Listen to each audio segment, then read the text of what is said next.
ടെക്നോളജിയുടെ പരകോടിയിലെത്തിയ ലോകത്ത് ജീവിക്കുന്ന നമുക്ക് പലപ്പോഴും അറിയില്ല, അല്ലെങ്കിൽ അറിയാൻ പ്രയത്നിക്കില്ല ഇതിൻ്റെ എല്ലാം വേരുകൾ ശരിക്കും എവിടെയാണെന്ന്. വാട്സാപ്പിലും ടെലിഗ്രാമിലും ഇൻസ്റ്റാഗ്രാമിലും നമ്മൾ പുറം രാജ്യത്തെ മനുഷ്യർക്ക് മെസ്സേജ് അയക്കുമ്പോൾ ഇതെങ്ങനെ സാധ്യമാവുന്നു എന്ന് നമ്മൾ പലപ്പോഴും ആലോചിക്കാറില്ല. നമ്മളതെല്ലാം ഇൻ്റർനെറ്റ് എന്ന മഹാസംഭവത്തിൻ്റെ അത്ഭുതങ്ങളായി കാണും. എന്നാൽ നമുക്ക് ചുറ്റുമുള്ള മഹാസമുദ്രത്തിൻ ആഴങ്ങളിൽ സ്ഥിതി ചെയ്യുന്ന ലോകത്തിലെ എല്ലാ ഭൂഖണ്ഡങ്ങളെയും തമ്മിൽ ചേർക്കുന്ന അണ്ടർസീ ഇൻ്റർനെറ്റ് കേബിൾസ് വഴിയാണ്, അല്ലെങ്കിൽ അത് കാരണമാണ് ഇതെല്ലാം സാധ്യമാവുന്നത് എന്ന് നമ്മളിൽ പലർക്കും അറിയില്ല. നമുക്ക് ആദ്യമേ അണ്ടർസീ ഇൻ്റർനെറ്റ് കേബിൾസ് എന്ന് കേൾക്കുമ്പോൾ തന്നെ നമുക്ക് വരുന്നൊരു ചോദ്യം, എന്താണ് ഈ അണ്ടർസീ ഇൻ്റർനെറ്റ് കേബിൾസ്? അതുപോലെ ഇതിൻ്റെ പ്രാധാന്യം എത്രമാത്രമുണ്ട്? കാരണം സാറ്റലൈറ്റ്സ് ഒക്കെ ഇവിടെ ഉണ്ടല്ലോ, ഞാൻ പറഞ്ഞ പോലെ. അപ്പം അതുവഴിയല്ലേ ഈ കമ്മ്യൂണിക്കേഷൻ നടക്കുന്നത്. ഈ അണ്ടർസീ ഇൻ്റർനെറ്റ് കേബിൾസ് ജസ്റ്റ് ഒരു എമർജൻസി പോർട്ടലോ അങ്ങനെ വല്ലതും ആണോ എന്ന് നമ്മൾ വിചാരിക്കും. ആക്ച്വലി അങ്ങനെയല്ല. കാരണം വേൾഡിൻ്റെ 97% 97 എന്ന് പറയുന്നൊരു വേഗമായിട്ടുള്ള നമ്പറാണ്. കറക്റ്റായിട്ട് പറയുകയാണെങ്കിൽ മെജോറിറ്റി ഓഫ് ദ കമ്മ്യൂണിക്കേഷൻസും നടക്കുന്നത്, കമ്മ്യൂണിക്കേഷൻ മീൻസ് ഇൻ്റർനെറ്റിൻ്റെ ഫുൾ ഇൻ്റർനെറ്റ്, അതുപോലെ തന്നെ international voice calls, banking transactions, cloud services, ഈ പരിപാടികളെല്ലാം നടക്കുന്നത്. ഈവൻ ഞാൻ ഈ പ്രസൻറ്റ് ചെയ്യുന്ന യൂട്യൂബ് വീഡിയോ ആരെങ്കിലും അമേരിക്കയിൽ ഇരുന്ന് കാണുന്നുണ്ടെങ്കിൽ അതുവരെ ഏത് ലോകത്തിലെ ഏതെങ്കിലും ഭാഗത്തിരുന്ന് കാണുന്നുണ്ടെങ്കിൽ എല്ലാം നടക്കുന്നത് ആക്ച്വലി അണ്ടർസീ ഇൻ്റർനെറ്റ് കേബിൾസ് വഴിയാണ്. 1858 കാനഡയിലെ ന്യൂ ഫൗണ്ട് ലാൻഡിൽ നിന്നും അയർലൻഡിലോട്ട് കണക്ട് ചെയ്ത ട്രാൻസ് അറ്റ്ലാന്റിക് ഓഷ്യൻ കേബിളാണ് ലോകത്തിലെ ആദ്യത്തെ കമ്മ്യൂണിക്കേഷൻ അണ്ടർസീ കേബിള്. ആലോചിച്ച് നോക്കി, 1858, ഏകദേശം 170 വർഷം പഴക്കമുണ്ടെന്നൊന്ന് ആലോചിച്ച് നോക്കുക. അത്രയും പഴക്കമുള്ളൊരു ടെക്നോളജിക്കൽ സിസ്റ്റമാണിത്. അല്ലാതെ ഈ അടുത്ത കാലത്തുള്ളതൊന്നുമല്ല. പക്ഷേ അന്ന് ഇൻ്റർനെറ്റ് ഒന്നും ഇല്ലായിരുന്നു ഓബ്വിയസ്ലി. അതുകൊണ്ട് ടെലിഗ്രാഫിക് മെസ്സേജ് അയക്കാൻ വേണ്ടിയായിരുന്നു ഈ ഒരു കമ്മ്യൂണിക്കേഷൻ സിസ്റ്റം ലേ ചെയ്തത് കടലിനടിയിൽ. അപ്പോൾ അതൊക്കെ വളരെ സ്ലോ ആയിരുന്നു, ഒരുപാട് സമയമെടുത്ത് ഈവൻ ചെറിയ ലെറ്റേഴ്സ് പോലും പോകാൻ വേണ്ടി ആ കാലത്ത്. പക്ഷേ എന്നാലും ലേ ചെയ്തില്ല, അത് തന്നെ വലിയ കാര്യം. പക്ഷേ ഇപ്പോൾ കറൻ്റ്ലി 559 ആക്റ്റീവ് അല്ലെങ്കിൽ അണ്ടർ കൺസ്ട്രക്ഷൻ അണ്ടർസീ കേബിൾസ് നിലവിലുണ്ട്. 559 അത്രയ്ക്ക് അങ്ങോട്ട് അത്ഭുതപ്പെടുന്നില്ല അല്ലേ? ഒരു സാധാരണ നമ്പർ പോലെ തോന്നുന്നു. അതുമാത്രമല്ല 12 ലക്ഷം കിലോമീറ്ററോളം ഈ കേബിൾ ലോകം ചുറ്റുന്നുണ്ട്.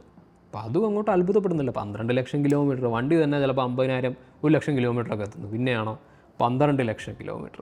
അതും അങ്ങോട്ട് അത്ഭുതപ്പെടുന്നില്ല. പക്ഷേ ചെറിയൊരു റെഫറൻസ് പോയിന്റ് പറയുവാണെങ്കിൽ നമ്മുടെ ട്രിവാൻഡ്രത്ത് നിന്നും ന്യൂയോർക്ക് വരെയുള്ള ഏരിയൽ ഡിസ്റ്റൻസ് എന്ന് പറഞ്ഞാൽ 13,500 അല്ലെങ്കിൽ ആ ഒരു റേഞ്ചിലാണ് വരുന്നത്. അപ്പോൾ അത് വെച്ച് നമ്മൾ കമ്പയർ ചെയ്യുമ്പോഴത്തേക്കും ഒരുപാടില്ലേ? ഇല്ലെങ്കിൽ ഇല്ല, ജസ്റ്റ് ഷെയർ ചെയ്യുന്നു ഫാക്റ്റ്, അത്രേ ഉള്ളൂ. പിന്നെ നമ്മുടെ മനസ്സിൽ വരുന്നൊരു ചോദ്യം, എന്താണ് ഈ കേബിൾസ് ആക്ച്വലി? വല്ല പ്രത്യേകതയുള്ള കേബിളാണോ ഈ അണ്ടർ വാട്ടർ കേബിൾ എന്നൊക്കെ പറയുമ്പോഴത്തേക്കും? അതിനെന്താണ് നമ്മുടെ ഈ ഒരു ട്രഡീഷണൽ കേബിളിൽ നിന്നും വ്യത്യസ്തമായി കോണ്ടിനെൻറ്റ്സ് ഒക്കെ തമ്മിൽ കണക്ട് ചെയ്യുന്ന കേബിൾസ് എന്നൊക്കെ പറയുമ്പോൾ വല്ല പ്രത്യേക തരം നമ്മൾ ഇന്നേ വരെ കേൾക്കാത്ത വല്ല ടെക്നോളജിയും ആയിരിക്കും. ആക്ച്വലി അങ്ങനെയൊന്നുമല്ല. നമ്മുടെ ബ്രോഡ്ബാൻഡ് കണക്ഷനിൽ വരുന്ന ഫൈബർ ഒപ്റ്റിക് കേബിൾ ഉണ്ടല്ലോ, അത് തന്നെയാണ് കടലിനടിയിലൂടെയും ലേ ചെയ്തിട്ടേക്കുന്നത്. അല്ലാതെ വല്ല പ്രത്യേക നമ്മൾ ഇന്നേ വരെ കേൾക്കാത്ത പേരുള്ള കേബിളൊന്നുമല്ല.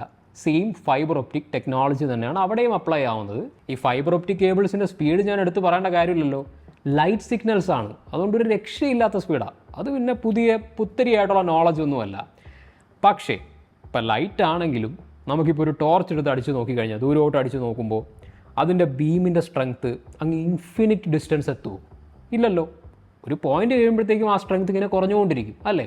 അവസാനം ആ ലൈറ്റിൻ്റെ സ്ട്രെങ്ത്ത് ഇല്ലാതാവും കംപ്ലീറ്റ്ലി.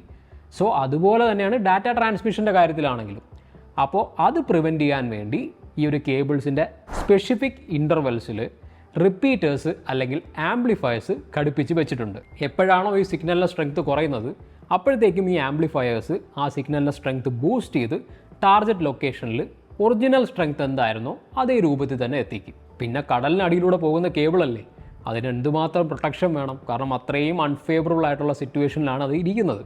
അതുകൊണ്ട് അതിന് ഒരുപാട് പ്രൊട്ടക്റ്റീവ് ലെയേഴ്സ് ആണെങ്കിലും വരുന്നുണ്ട്. പെട്രോളിയം ജെല്ലൊക്കെ വരുന്നുണ്ട്. അതൊക്കെ മാറി പുതിയ ടെക്നോളജീസ്, ആ ഒരു ഡ്യൂറബിലിറ്റി കൂട്ടാൻ പുതിയ ടെക്നോളജീസ് വന്നുകൊണ്ടിരിക്കുന്നുണ്ട്. എന്നാൽ മാത്രമേ അത് വർഷങ്ങളോളം ലാസ്റ്റ് ചെയ്യത്തുള്ളൂ. ഇപ്പോൾ ഈ കേബിളിനെ പറ്റി നമ്മളിങ്ങനെ കൂടുതൽ ഓരോന്നായിട്ട് അറിയുമ്പോഴത്തേക്കും നമ്മുടെ മനസ്സിൽ അടുത്തൊരു സംശയം വരും, ഇതെങ്ങനെയാണ് ഇവർ ഈ കടലിനടിയിൽ കൊണ്ട് ഇടുന്നത്? കാരണം ഇത്രയും ദൂരത്തേക്കൊക്കെ കേബിള് അതെങ്ങനെ പോസിബിൾ ആവുന്നു എന്ന് നമ്മളൊന്ന് ചിന്തിക്കും അല്ലേ? കാരണം ഈ കടലിലേക്ക് ആഴം ചില സ്ഥലത്ത് 8 കിലോമീറ്റർ 10 കിലോമീറ്റർ ഒക്കെയാണ്. അപ്പോൾ അവിടെയൊക്കെ കൊണ്ട് ഈ കേബിൾ ഇടുക എന്ന് പറഞ്ഞാൽ അത് മാനേജ് ചെയ്യുക എന്ന് പറയുന്നത് ഇത്രയും പ്രഷർ സിറ്റുവേഷൻസിലൊക്കെ കടലിൻ്റെ അടിയിലൊക്കെ പോകുമ്പോൾ അത്രയും മുകളിലുള്ള പ്രഷറൊക്കെ ഹാൻഡിൽ ചെയ്യുന്നത് എങ്ങനെയാണ് അത് ഹാൻഡിൽ ചെയ്യുന്നത് എന്ന് നമ്മളൊന്ന് ചിന്തിച്ച് പോകും അല്ലേ. അപ്പോൾ അത് ആക്ച്വലി നമ്മൾ ചിന്തിക്കുന്നത് പോലെ തന്നെ വളരെ കോംപ്ലിക്കേറ്റഡ് ആയിട്ടുള്ള പ്രൊസീജിയറാണ്. ആദ്യമേ അവർ ഈ കടലിനെ നല്ല രീതിയിൽ പഠിക്കും. ഇതിൻ്റെ ജോഗ്രഫിക്കൽ ഫാക്ടേഴ്സ് എന്താണ്, അതായത് എവിടെയൊക്കെയാണ് ആഴത്തിലുള്ള ഗർത്തങ്ങളുള്ളത്, എവിടെയൊക്കെയാണ് എർത്ത്ക്വേക്ക് വരാൻ സാധ്യതയുള്ളത്, എവിടെയൊക്കെയാണ് വോൾക്കാനിക് ആക്ടിവിറ്റി വരാൻ സാധ്യതയുള്ളത്, എവിടെയൊക്കെയാണ് അണ്ടർ സീ കറൻസ് കൂടുതലായിട്ടുള്ളത്, എവിടെയൊക്കെയാണ് മറൈൻ ആക്ടിവിറ്റീസ് ഭയങ്കരമായുള്ളത്. ഇതെല്ലാം മനസ്സിലാക്കി പഠിച്ചതിന് ശേഷം അവരൊരു റൂട്ട് മാപ്പ് തയ്യാറാക്കും. ഈ റൂട്ട് മാപ്പ് വഴിയായിരിക്കും ഈ കേബിൾസ് ഇടുന്നത്. ഇതെല്ലാം അവർ സമ്മറി ആയിട്ട് പ്രിപ്പയർ ചെയ്ത് എല്ലാം മനസ്സിലാക്കിയെടുത്തതിന് ശേഷം മാത്രമേ അവർ കേബിൾ ലേയിങ് പ്രോസസ്സ് സ്റ്റാർട്ട് ചെയ്യത്തുള്ളൂ. ഇനി ഇത് കടലിനടിയിലോട്ട് പ്ലേസ് ചെയ്യുന്നത് സ്പെഷ്യലൈസ്ഡ് ആയിട്ടുള്ള ഷിപ്സ് ഉപയോഗിച്ചിട്ടാണ്. അതിനകത്ത് ഈ കേബിൾ ലോഡ് ചെയ്യാനും അൺലോഡ് ചെയ്യാനും ഒക്കെ വേണ്ടിയുള്ള മെഷീൻസ് ഉണ്ട്, അല്ലെങ്കിൽ സ്റ്റോറേജ് ഏരിയാസ് ഉണ്ട്. അപ്പോൾ അത് സ്റ്റോറേജ് സിസ്റ്റം എന്ന് വേണമെങ്കിൽ പറയാൻ പറ്റും. അതെന്താണ് കറക്റ്റ്ലി വിളിക്കേണ്ടതെന്നൊന്നും എനിക്കറിയില്ല. അപ്പോൾ അത് വെച്ച് ആണ് ഇവർ ലോഡ് ചെയ്യുകയും അൺലോഡ് ചെയ്യുകയും. എന്നിട്ട് വളരെ പതുക്കെയാണ് കേട്ടോ, ചിലപ്പം മാസങ്ങളെടുക്കും ഈ ഒരു പ്രോസസ്സ് കംപ്ലീറ്റ് ചെയ്യാൻ വേണ്ടി. ഈ കറക്റ്റായിട്ട് ഈ ഒരു റൂട്ടിലൂടെ വേണം ഈ ഒരു ഷിപ്പ് ട്രാവൽ ചെയ്യാൻ, നേരത്തെ പ്രീ പ്ലാൻഡ് ആയിട്ടുള്ള റൂട്ടിലൂടെ. അപ്പം അങ്ങനെ ട്രാവൽ ചെയ്ത് പതിയെയാണ് ഈ കേബിൾ ലേ ചെയ്യുന്നത്. അതുകൊണ്ട് ഞാൻ പറഞ്ഞ പോലെ ചിലപ്പം ദിവസങ്ങളോ ആഴ്ചകളോ മാസങ്ങളോ, ദിവസങ്ങൾ എന്തായാലും എടുക്കും, ആഴ്ചകളോ മാസങ്ങളോ ചിലപ്പോൾ ഈ പ്രോസസ്സ് കംപ്ലീറ്റ് ചെയ്യാൻ എടുക്കാം. അധികം ആഴമില്ലാത്ത സ്ഥലത്ത് ചിലപ്പോൾ ഡൈവേഴ്സൊക്കെ താഴെ പോയിട്ട് ഈ കേബിള് സീബെഡിൻ്റെ അടിയിൽ കൊണ്ടിടും. കാരണം അതല്ലേ കുറച്ചുകൂടെ പ്രൊട്ടക്റ്റഡ്. പുറത്ത് മണലെടുക്കുമ്പോഴത്തേക്കും കുറച്ചുകൂടെ ആ ഒരു കേബിൾ പ്രൊട്ടക്റ്റഡ് ആയിരിക്കും മറൈൻ ആക്ടിവിറ്റിയിൽ നിന്ന്. പക്ഷേ അല്ല, 5 കിലോമീറ്ററും 8 കിലോമീറ്റർ ഡെപ്തൊക്കെ ആണെങ്കിൽ എങ്ങനെ ഡൈവേഴ്സിന് പോകാൻ പറ്റുക? അത് പോസിബിൾ അല്ല. അതുകൊണ്ട് അത് പൊതുവേ അങ്ങ് ജസ്റ്റ് ഇടത്തേ ഉള്ളൂ, കടൽ സീബെഡിൽ അങ്ങ് ഇടത്തേ ഉള്ളൂ. അല്ലാതെ പ്രത്യേകിച്ച് വേറെ അഡീഷണൽ സ്റ്റെപ്സ് ഒന്നും അവരെടുക്കാറില്ല. പക്ഷേ ഈ കേബിൾസ് പൊട്ടാറില്ലേ? പിന്നെ പല തവണയും പൊട്ടിയിട്ടുണ്ട്. നമ്മൾ വിചാരിക്കുന്നത് കൂടുതലും മറൈൻ ആക്ടിവിറ്റീസ് കാരണമാണ് പൊട്ടാനുള്ള സാധ്യത. കാരണം ഷാർക്കൊക്കെ വന്ന് കടിച്ച് പൊട്ടിച്ച് കളയും എന്ന് നമ്മൾ വിചാരിക്കും. അങ്ങനെ പൊട്ടിച്ചിട്ടും ഉണ്ട് പലതവണ. ഷാർക്ക് എപ്പോഴും വന്നൊന്ന് ടെസ്റ്റ് ചെയ്ത് നോക്കാറുണ്ട്, ഇതെന്തോ സാധനമാണെന്നും പറഞ്ഞുകൊണ്ട് കടിച്ചൊക്കെ നോക്കാറുണ്ട്. പക്ഷേ ഇപ്പോഴത്തെ മെറ്റീരിയലൊന്നും അങ്ങനെയൊന്നും പൊട്ടില്ല. ഷാർക്കിൻ്റെ പല്ലിൻ്റെ അപ്പുറം ക്വാളിറ്റി ആ ഒരു മെറ്റീരിയൽസിനൊക്കെ ഉണ്ട്, അല്ലെങ്കിൽ ആ ഒരു കേബിളിനും ഉണ്ട്. കൂടുതലും പൊട്ടാൻ സാഹചര്യം വരുന്നത് മനുഷ്യൻ്റെ ആക്ടിവിറ്റീസും നേച്ചറിൻ്റെ കലാമിറ്റീസും കാരണമാണ്. ചിലപ്പോൾ ഫിഷിംഗ് ആക്ടിവിറ്റീസ് പലതും കാരണം ഈ ഒരു കേബിൾ പൊട്ടാൻ സാധ്യതയുണ്ട്. അതുപോലെ നാച്ചുറൽ ഡിസാസ്റ്റേഴ്സ്, എർത്ത്ക്വേക്കോ വോൾക്കാനിക് ഇറപ്ഷനോ അങ്ങനെ എന്തെങ്കിലും കടലിനടിയിൽ വന്നു കഴിഞ്ഞാൽ അപ്പോൾ പൊട്ടാനുള്ള സാധ്യത വളരെ കൂടുതലാണ്. അതുപോലെ തന്നെ ഈ ഷിപ്പിൻ്റെ ആങ്കർ ഉണ്ടല്ലോ, അത് ചിലപ്പോൾ കൊണ്ട് ഈ കേബിൾ പൊട്ടാൻ സാധ്യതയുണ്ട്. അങ്ങനെ പല ഹ്യൂമൻ ഫാക്ടേഴ്സും നാച്ചുറൽ കലാമിറ്റീസും കാരണമാണ് ഇത് കൂടുതലും പൊട്ടാറുള്ളത്. ഇപ്പോൾ കുറച്ച് വർഷം മുന്നേ ജനുവരി 2020 ഏഷ്യ അമേരിക്ക ഗേറ്റ് വേ എന്ന് പറയുന്ന കേബിൾ പൊട്ടിപ്പോയായിരുന്നു. ഇതുപോലെ ഏതോ ഒരു മെയിൻ സെൻറ്റേഴ്സിൽ വെച്ചിട്ട് ഈ കേബിൾ ബ്രേക്കായി. അപ്പോൾ അത് കാരണം സിംഗപ്പൂർ പോലത്തെ ഉള്ള കൺട്രീസിൽ ഇൻ്റർനെറ്റ് ഇഷ്യൂസ് പലതും വന്നായിരുന്നു. ഏകദേശം ഒരാഴ്ചയോളം സ്ലോ ഇൻ്റർനെറ്റ് സ്പീഡ്സും അതുപോലെ തന്നെ കോൾസ്, ഇൻ്റർനാഷണൽ കോൾസ് ഒന്നും കിട്ടുന്നില്ല, പല കാര്യങ്ങളും. അതായത് കംപ്ലീറ്റ്ലി ബ്ലാക്ക് ഔട്ടൊന്നും ആവില്ല, കാരണം വേറെ പല കേബിൾസും ഉണ്ടല്ലോ, അതുവഴി ഡാറ്റ അങ്ങ് പൊക്കോളും. പക്ഷേ ഈ മേജറായിട്ടുള്ള കേബിൾസ് ബ്രേക്ക് ആകുമ്പോഴത്തേക്കും സ്പീഡ് അഫക്റ്റഡ് ആവും.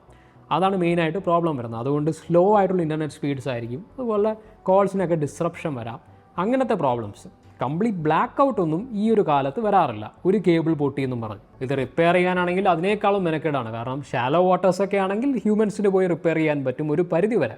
പക്ഷേ ഡീപ്പ് വാട്ടേഴ്സ് ആണെങ്കിൽ റിമോട്ട്ലി ഓപ്പറേറ്റിംഗ് വെഹിക്കിൾസ് തന്നെ വേണ്ടി വരും. അതായത് ചിലപ്പോൾ കേബിൾ ലിഫ്റ്റ് ചെയ്തിട്ടായിരിക്കും മുകളിലോട്ട് കൊണ്ടുവന്ന് അത് റിപ്പയർ ചെയ്യുന്നത്. അല്ലാതെ വഴിയില്ല. കാരണം 5 കിലോമീറ്ററും 8 കിലോമീറ്ററൊക്കെ ആഴം വരുമ്പോഴത്തേക്കും ആ ഒരു ഓപ്പറേറ്റിംഗ് വെഹിക്കിൾ താഴോട്ട് പോയി ആ കേബിൾ കറക്റ്റ്ലി ആക്സസ് ചെയ്ത് അതെടുത്ത് ലിഫ്റ്റ് ചെയ്ത് മുകളിലോട്ട് കൊണ്ടുവന്നാൽ മാത്രമേ അത് റിപ്പയർ ചെയ്യാൻ പറ്റുള്ളൂ. ഈ കേബിൾസ് എല്ലാം കൂടെ ലാൻഡിലോട്ട് വന്ന് ചേരുന്ന സ്ഥലത്തെയാണ് ലാൻഡിംഗ് സ്റ്റേഷൻ എന്ന് പറയുന്നത്.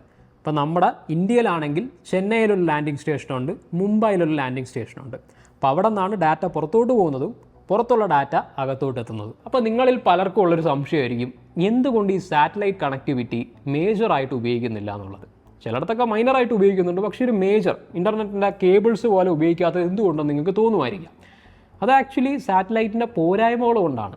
കാരണം സാറ്റലൈറ്റിന് നമ്മൾ വിചാരിക്കുന്ന പോലെ അത്ര സ്പീഡൊന്നുമില്ല, അത് സ്ലോ ആണ്. ഇപ്പോൾ ഫൈബർ ഒപ്റ്റിക് കേബിൾ വെച്ച് കമ്പയർ ചെയ്യുമ്പോഴത്തേക്കും സിഗ്നിഫിക്കൻ്റ്ലി സ്ലോവറാണ്. അതാണ് ഒരു കാര്യം. രണ്ടാമത്, വെതർ കണ്ടീഷൻസിന് പ്രോൺ ആയിട്ടുള്ളൊരു സിസ്റ്റമാണ് സാറ്റലൈറ്റ് കമ്മ്യൂണിക്കേഷൻ എന്ന് വെച്ചാൽ. ഇപ്പോൾ നല്ല കാർമേഘങ്ങൾ മൂടിക്കിടക്കുകയാണ്, മഴയാണെന്നൊക്കെ ഉണ്ടെങ്കിൽ സിഗ്നൽ സ്ട്രെങ്ത് വളരെ കുറയും, പല രീതിയിലും ഇൻറ്ററപ്ഷൻ വരാൻ സാധ്യതയുണ്ട്. അതാണ് വേറൊരു കാര്യം. പിന്നെ അതുമല്ല സാറ്റലൈറ്റ് ഉണ്ടാക്കുക, അത് ലോഞ്ച് ചെയ്യുക, അത് മെയിൻറ്റെയിൻ ചെയ്യുക എന്നൊക്കെ പറഞ്ഞാൽ ഭയങ്കര കോസ്റ്റാണ്. അപ്പോൾ അത് ഒരു ടോട്ടൽ ഗ്ലോബൽ ഇൻ്റർനെറ്റ് കണക്ടിവിറ്റിക്ക് വേണ്ടി ചെയ്യുക എന്ന് പറയുന്നത് കേബിളുമായിട്ട് കമ്പയർ ചെയ്യുമ്പോഴത്തേക്കും ഭയങ്കര ഇരട്ടി കോസ്റ്റ് കൂടും. പിന്നെ പുതിയ പല ഇനീഷ്യേറ്റീവ്സ് ഉണ്ട് കേട്ടോ. ഇപ്പം ഇലോൺ മസ്കിൻ്റെ സ്പേസ് എക്സിൻ്റെ സ്റ്റാർലിങ്ക് നല്ല ഇനീഷ്യേറ്റീവാണ്. അതുപോലെ തന്നെ ആമസോണിൻ്റെ ഉണ്ട്, വൺ വെബിൻ്റെ ഉണ്ട്. ഇതെല്ലാം ഉണ്ടെങ്കിലും സാറ്റലൈറ്റ് കണക്ടിവിറ്റിയെ മച്ച് മോർ ഇമ്പ്രൂവ്ഡ് ആക്കുന്നുണ്ടെങ്കിലും അത് കാരണം ഒരിക്കലും അണ്ടർ സീ കേബിൾസ് ഒബ്സൊലീറ്റ് ആവാൻ പോകുന്നില്ല. അത് അടുത്ത കാലത്തൊന്നും പോകുന്നില്ല. കാരണം നമ്മളൊക്കെ ഉപയോഗിക്കുകയില്ലേ, അടിപൊളിയായിട്ട് ഉപയോഗിക്കുകയില്ലേ. സോ അതുകൊണ്ട് ഈ ഒരു സാറ്റലൈറ്റ് എത്ര വളർന്നാലും എപ്പോഴും അണ്ടർ സീ കേബിൾസ് ഉണ്ടാവുന്നതാണ് എൻ്റെ ഒരു വിശ്വാസം. പിന്നെ ഒരു മെസ്സേജ് അയക്കുമ്പോൾ, പുറത്താർക്കെങ്കിലും ഒരു മെസ്സേജ് അയക്കുമ്പോൾ ഒന്ന് ആലോചിച്ച് നോക്കുക, എന്തുമാത്രം ലെയർ ഓഫ് കമ്മ്യൂണിക്കേഷനിലൂടെയാണ്, ഈവൻ കടലിനടിയിലൂടെ വരെ നമ്മളെ ഡാറ്റ കടന്നാണ് അപ്പുറത്തെത്തുന്നത്. ഓക്കെ, അപ്പോൾ അതൊന്ന് മനസ്സിൽ ഓർത്ത് വെച്ചിരിക്കുക. അല്ലെങ്കിൽ പുതിയ ഫ്രണ്ട്സിൻ്റെ അടുത്തൊക്കെ ആർക്കെങ്കിലും ഉണ്ടെങ്കിൽ ഈ ഒരു നോളജ് പകരാൻ നോക്കുക, വീഡിയോ അയച്ചു കൊടുക്കാൻ നോക്കുക. ചാനൽ സപ്പോർട്ട് ചെയ്യാൻ മറക്കണ്ട. അടുത്ത വീഡിയോയിൽ കാണാം. അതുവരെ stay tuned to the channel and goodbye.